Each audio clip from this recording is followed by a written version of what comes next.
Hello and welcome to Mr. Randy's Wine and Spirits. I am Mr. Randy, and today we're doing another full review episode. If you're new to the channel, hello, welcome. Come on in. All my returning viewers, you know how we do, so let's do it to it, shall we?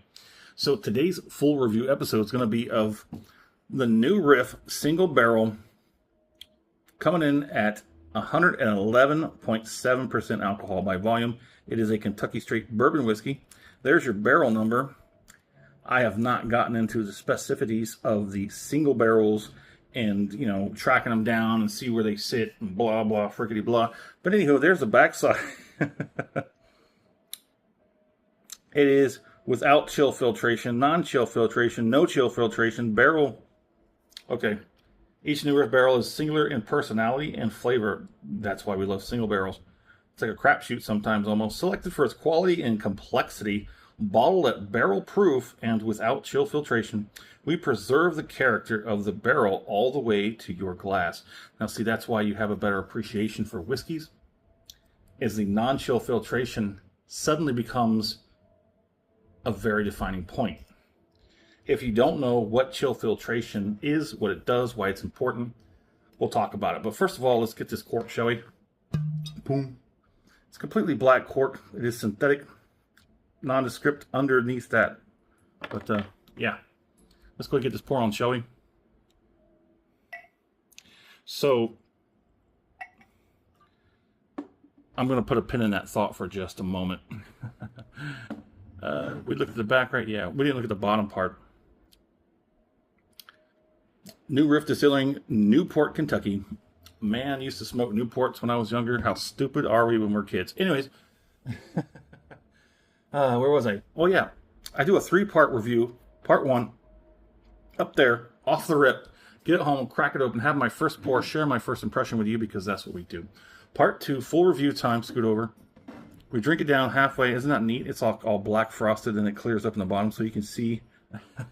Well, as it gets about halfway down, I cork it, put it back on the shelf, let it sit for a week and a half, 2 weeks. There's a schedule. Let it off gas, let it open up, let it get its legs out and stretched. While it does that, I go online, try and find out as much as I can. Most of the time, I come back with nothing. I don't like carrying on other people's opinions. If it doesn't come directly from the people who've made it, then it's opinion. As far as I'm concerned, it's opinion. Opinion. Opinion. No.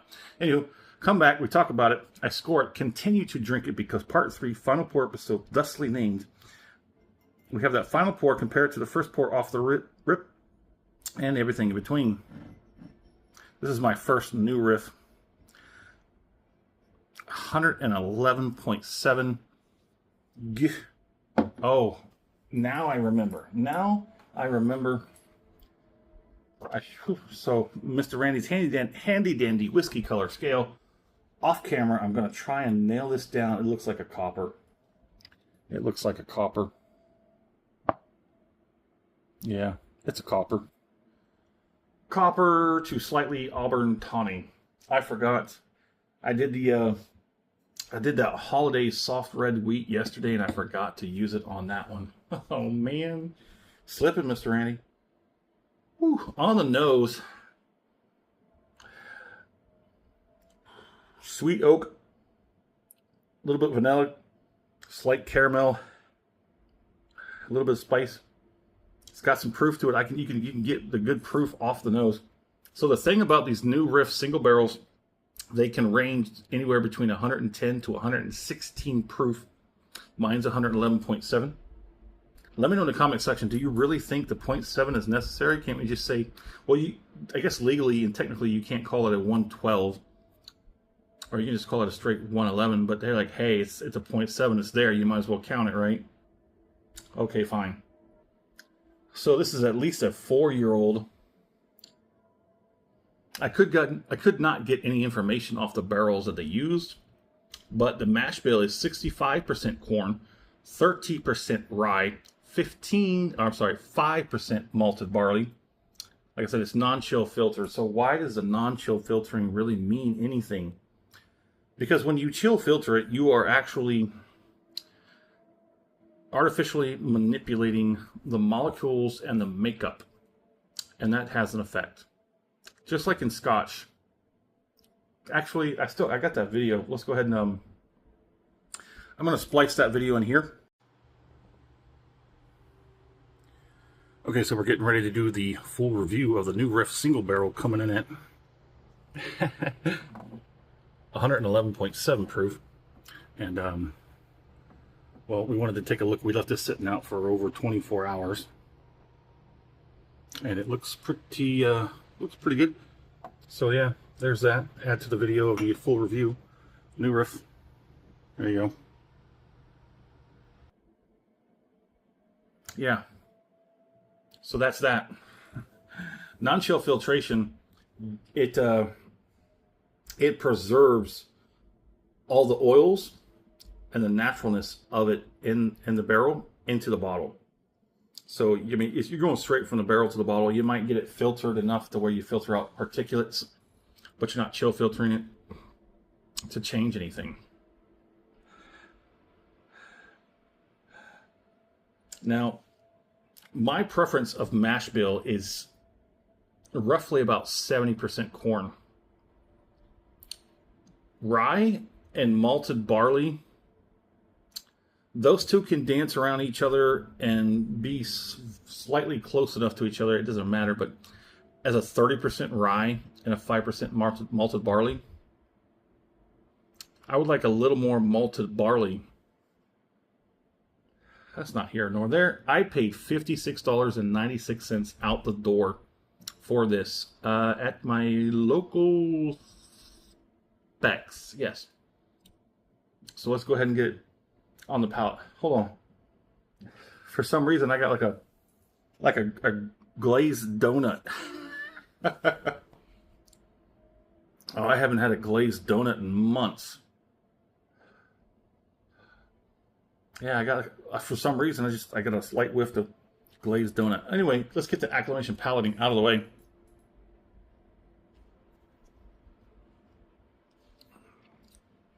There is an initial dryness on the palate, but then there's cinnamon and that rye spice.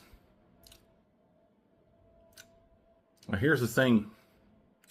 While I'm working this out, see if I can't pull you out of the way, put you towards the back, and then move you guys over here.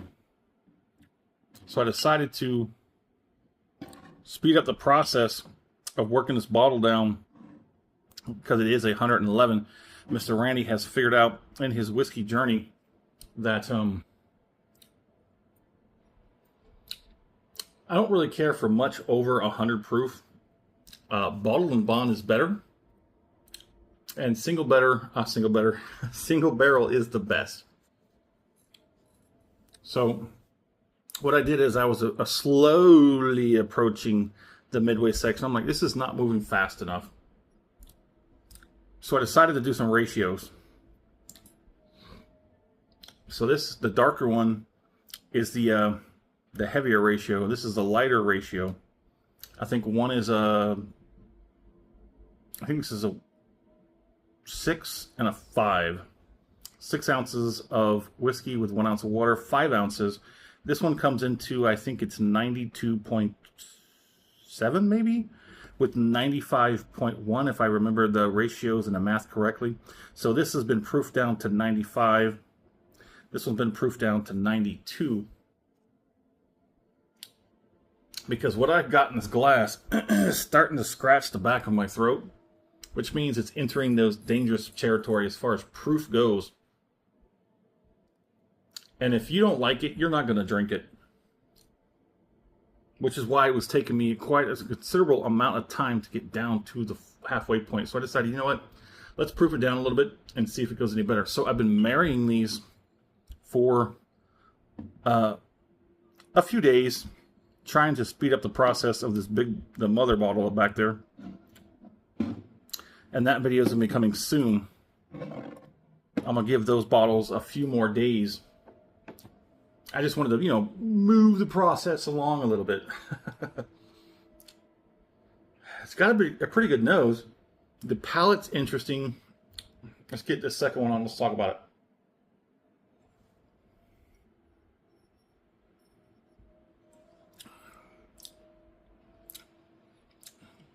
It's oily, syrupy, maple molasses, maybe more maple than molasses. It's got a good amount of that rye spice coming through. So with a lot of rye and a lot of corn, you're going to get that syrupy maple effect. With some malted barley, you'll carry on with a little bit of staunchiness so that that sweetness and that spiciness sort of mixes together. Like I said, I would rather see 70% corn, maybe 20% rye with 15% malted barley. That's about where I like my mash bill. With about pushing, if it's going to be 100 proof, I would prefer it be a bottled and bond or a single barrel, because you can get single barrels pretty close. Ooh. Ooh, yeah. Yeah, that 111 proof, that 111.7 is it's tipping over into dangers. Ooh. So let's talk about the palading. Like I said, it's sweet, but then that rye spice comes in. I just don't think there's enough malt. You can hear me already. I'm sorry if that's irking anybody. That's really starting to bother me. That's why it's been taking so long to work it down. But good news is, for all my Advent viewers, I'm getting caught up, downshifting. I'm doing more quality bottles, and the ratio, the average of videos that are being released on a daily basis are dropping. It'll drop from like 6 to 5 to 4 to 3. Then it'll probably be like a handful of videos a week. Then we'll do like non-drinking videos, like getting out, going to the distilleries and things like that. I'm doing about one brew review a day, one brew review, one non-brew review. But things are going to level off. They're going to downshift and level off. I just wanted to get a lot of that backlog of videos out before something happens, because we've had 2 videos, poof, disappear. Can't explain it. But then there was a third one, which was my fault, and I own up to it. But anyways,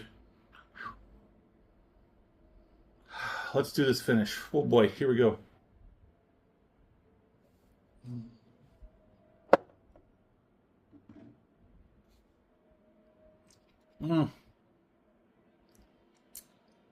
Serious dryness. Tongue, roof of the mouth, gums. Cheeks are okay.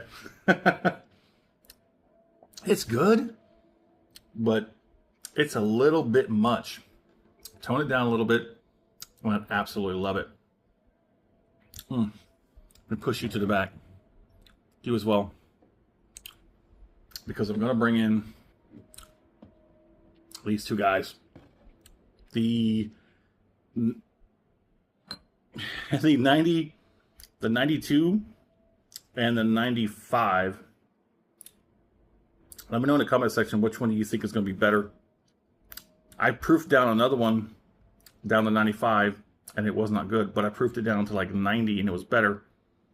But I don't know. At this point, I think the 95 would be pretty good, and I think maybe the 92 might be a little too much, a little too weakened. Right now, at 111.7, it's a little heavy-handed. Okay, so the finish, man, it lights everything up. Like I said, the tongue is flashed over. It's done. I'm still getting numbness in the tongues, the lip, not the tongue, I'm sorry, the gums, the cheeks. The back end heat is like a good 2, a good solid 2. And it does. It comes off across like watered down diet cherry cola.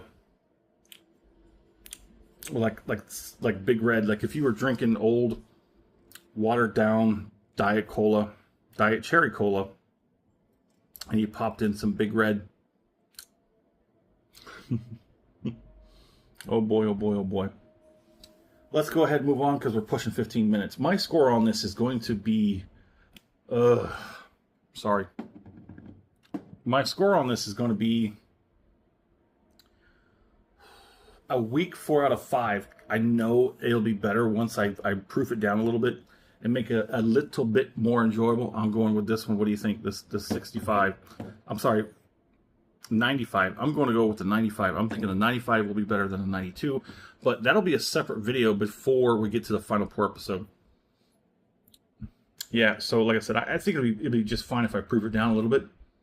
My fair price on this, I mentioned in the previous video that I think $50 is roughly about the price point ceiling I like to put on bourbons. Now, of course, there are some that might exceed it, but those are outliers, you know, outflyers, whatever.